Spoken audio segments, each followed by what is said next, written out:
Hello guys, ഇന്നത്തെ ഒരു video ആണ്. ഇത് ഒരു ഈവനിങ് വ്ളോഗാണ് കേട്ടോ. ഒരു ഈവനിങ് സെൽഫ് കെയർ വീഡിയോ എന്നൊക്കെ വേണമെങ്കിൽ പറയാം. ഓക്കെ, അതായത് ഓഫീസ് വിട്ടെന്ന് കഴിഞ്ഞാൽ ഫസ്റ്റിൽ ചെയ്യണത് മേക്കപ്പും കാര്യങ്ങളൊക്കെ റിമൂവ് ചെയ്യുക എന്നുള്ളതാണ് കേട്ടോ. അപ്പോൾ ഒന്നെങ്കിൽ ഞാൻ ഓയിൽ യൂസ് ചെയ്തിട്ട് ജസ്റ്റ് ഐലൈനറും ലിപ്സ്റ്റിക്കും ഒക്കെ അങ്ങനെ കളയാറുണ്ട്.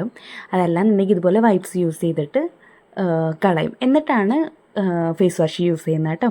അപ്പോൾ എൻ്റെ ഒരു കേസ് പറയുകയാണെങ്കിൽ ഞാൻ പണ്ട് മുതലേ കുറച്ചും കൂടെ അധികം സ്കിന്ന് ശ്രദ്ധിക്കുന്ന ഒരാളാണ് കേട്ടോ. അതായത് പാക്കുകൾ ഇടുക, സ്ക്രബ് യൂസ് ചെയ്യുക, ആഴ്ചയിൽ സ്ക്രബ് യൂസ് ചെയ്യുക, അതുപോലെ തന്നെ മോയ്സ്ചറൈസർ, സൺസ്ക്രീന്, അങ്ങനെ ഫുള്ള് നമ്മുടെ സ്കിന്ന് ശ്രദ്ധിച്ചുകൊണ്ട് നടക്കുന്ന ഒരു ടൈപ്പ് ആളായിരുന്നു ഞാൻ.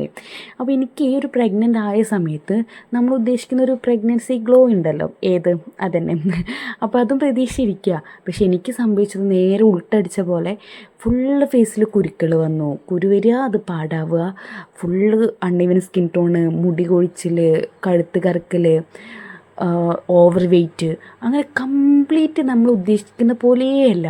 അപ്പം അതിൻ്റെ ഒരു ഡിപ്രഷനായിരുന്നു. എനിക്കത് ആലോചിക്കുമ്പോഴേ എനിക്ക് ഡിപ്രഷനാണ് ആ ഒരു സ്റ്റേജ് കേട്ടോ. അപ്പോൾ നമ്മളെ സംബന്ധിച്ച് നമുക്കതൊരു വലിയൊരു മാറ്റർ തന്നെയാണ് എന്തൊക്കെ പറഞ്ഞു കഴിഞ്ഞാലും. അപ്പോൾ അത് കഴിഞ്ഞ് ഞാൻ എൻ്റെ ഈ ഒരു സ്കിന്ന് ഇത്രത്തോളം കുറച്ച് ബെറ്റർ ആയത് ഞാൻ ഒരുപാട് എഫക്റ്റീവായിട്ടുള്ള പാക്കുകൾ യൂസ് ചെയ്തിട്ടാണ് പിന്നീട്. അപ്പോൾ അതൊക്കെ എനിക്ക് നന്നായിട്ട് വർക്കായിട്ടും ഉണ്ട് കേട്ടോ. കാരണം എൻ്റെ പണ്ടത്തെ ഫോട്ടോസ് ഉണ്ടെങ്കിൽ ഇനി വരുന്ന വീഡിയോസിൽ ഞാൻ തപ്പി പിടിച്ചിട്ടായാലും നിങ്ങൾക്ക് കാട്ടിത്തരും. കാരണം അത്രയ്ക്ക് എൻ്റെ സ്കിന്ന് ആകെ ഡാമേജ് ആയിട്ടുണ്ടായിരുന്നു. അപ്പോൾ അതിന് ശേഷം ഒന്ന് ഫ്രഷായി വന്നതിന് ശേഷം പിന്നെ മോളുമായിട്ടുള്ള കളി തന്നെയാണ് ഫുള്ള്. അവളായിട്ടുള്ള ടൈം സ്പെൻഡ് ചെയ്യൽ തന്നെയാണ് നൈറ്റ്. അപ്പോൾ നിങ്ങൾക്ക് ആർക്കെങ്കിലും ഉണ്ടോ ഇതുപോലത്തെ ഒരു പ്രഗ്നൻസി ഗ്ലോയിൻ്റെ കഥ പറയാൻ?